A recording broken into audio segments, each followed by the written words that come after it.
You work hard, you hit deadlines, you're the one people come to when something needs to get done. And yet, when it's time for promotions, your name is not on the list. Who? You see other people, sometimes less competent than you, moving ahead, and you start asking yourself, what am I missing? Why? What does my boss actually want? Is there something wrong with me? In this video, I want to answer a simple but painful question. Why isn't your boss promoting you, even though you work hard?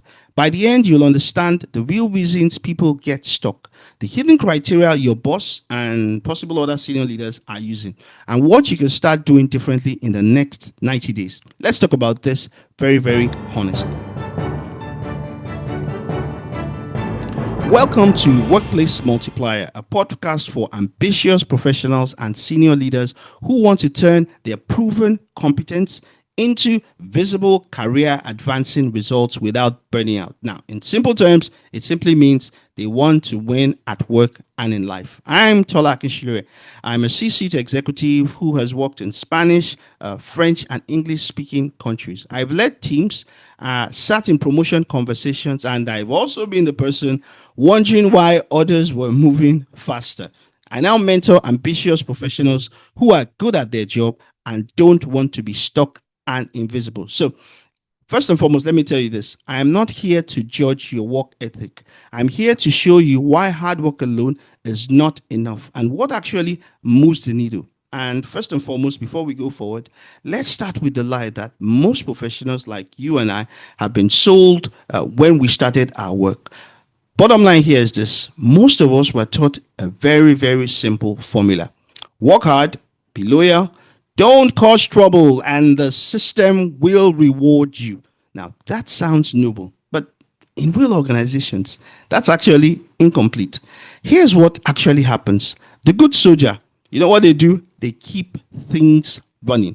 But the visible problem solvers, you know what they do? They get moved up. You can be reliable and still be overlooked, not because you're big, bad, and terrible, but because from your boss's perspective, you blend into the background. So let's be clear about something. Hard work is necessary. Nobody promotes lazy, right? Everybody already knows that. But hard work is not sufficient.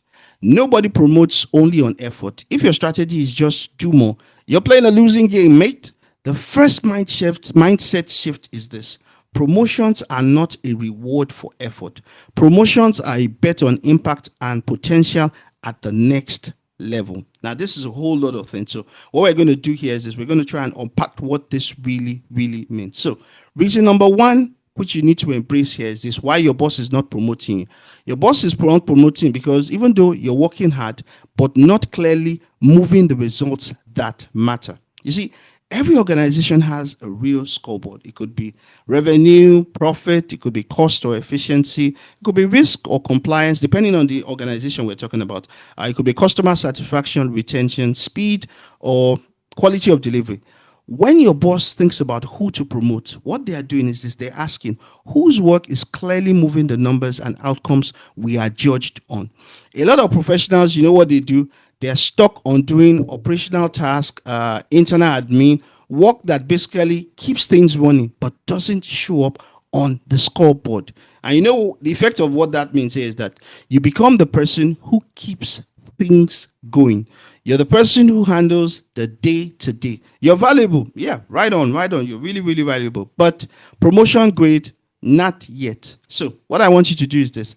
Ask yourself honestly, in the last 12 months, where did my work clearly impact a metric leadership really cares about? Can I name 1, 2, 3 specific tasks? Results, not just tasks. If the answer is fuzzy, that's likely reason number one. You're not lazy, you're just misaligned. Remember, it's not task, it's actually results. Now let's go to reason number two. The reason number two why your boss might not be promoting you or present you for promotion is this. Your boss sees you as a reliable workhorse, but not a strategic partner. So let me explain what this means. How does a reliable workhorse show up? They deliver what they've been given. They basically say yes a lot. They solve problems inside their lane. But a strategic partner, what makes them different? They understand the bigger picture.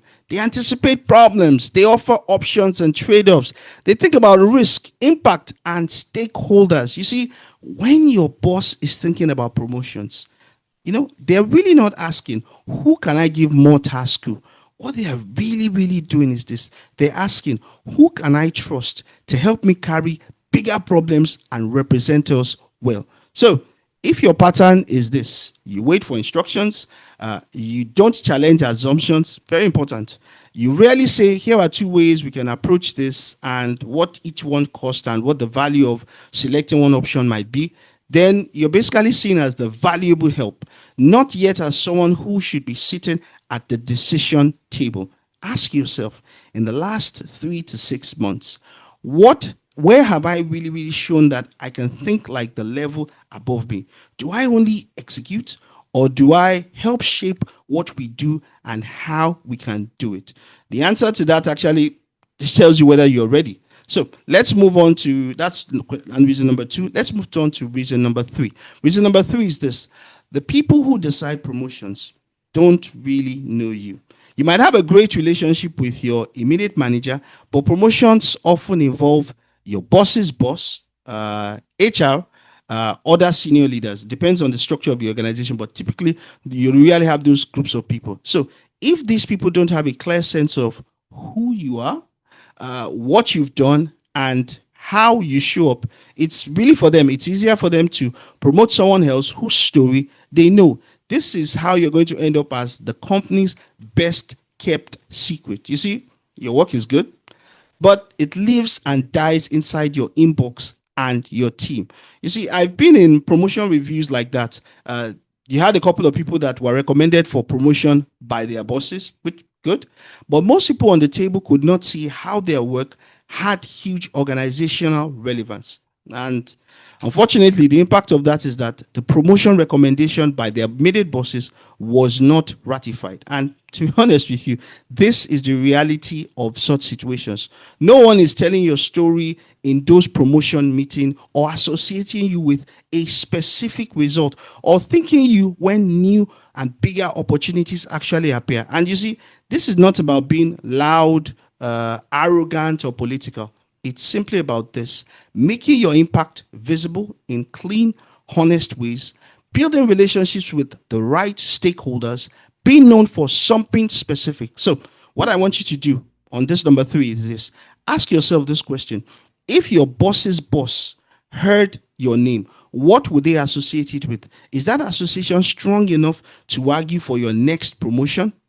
That's the answer you have to give to yourself. So we're going to the home stretch. Let's go to reason number 4. You are asking for promotion based on time served, not evidence of next level behavior. I'm sure you've probably been in those situations whereby it looks like, oh, I've been here for X number of years. I've delivered consistently. I feel that based on that, I'm due for promotion. But you know what your boss is thinking? Have I seen them operate at the next level already? Have I seen them show that they can handle complexity, ambiguity, and pressure? This is one of the things that comes with the kind of workplace we find ourselves. At the next level, your job is not the same of just doing more of the same. It's typically, your next level will involve leading others, thinking more strategically, carrying more risk. So if you want a promotion, you have to start acting like the level above you before you get the title. This doesn't mean you're overstepping. It simply means this: you're taking ownership, and at the same time, you're thinking ahead, and you're helping your manager and your team win on a bigger scale. I want you to ask yourself this question at this particular point in time: where have I already behaved like the next level up? Can I articulate these moments clearly?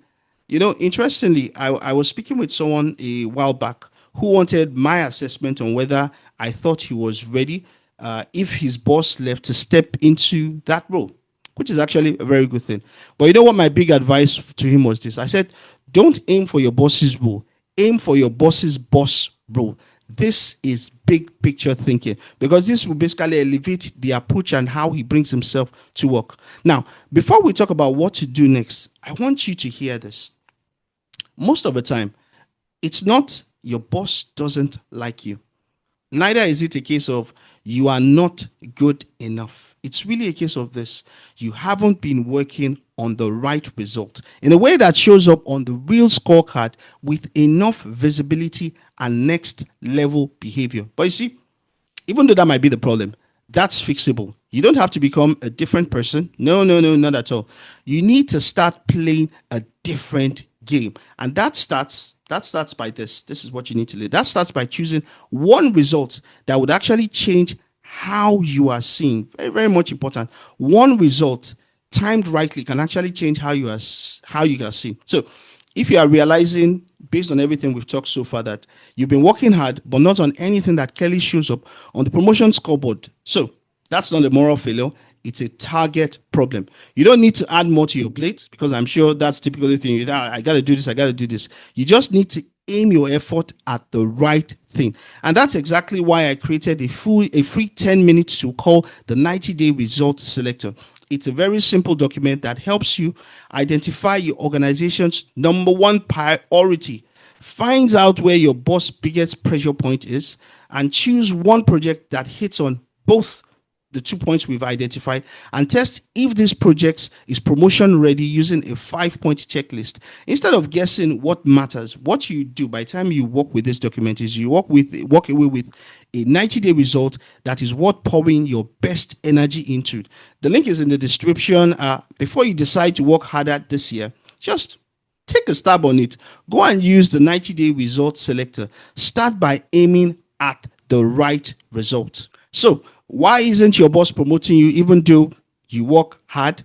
Often it's because you are not clearly tied to the right scoreboard. You're focused on the wrong thing, which really doesn't count.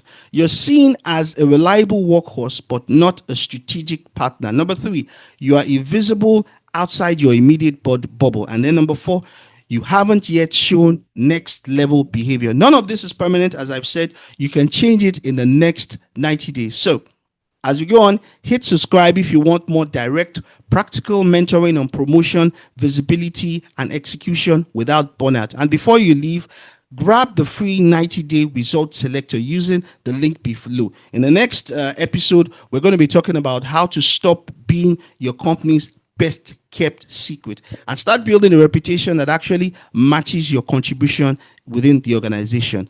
Keep winning at work and in life. And I will see you at the next episode.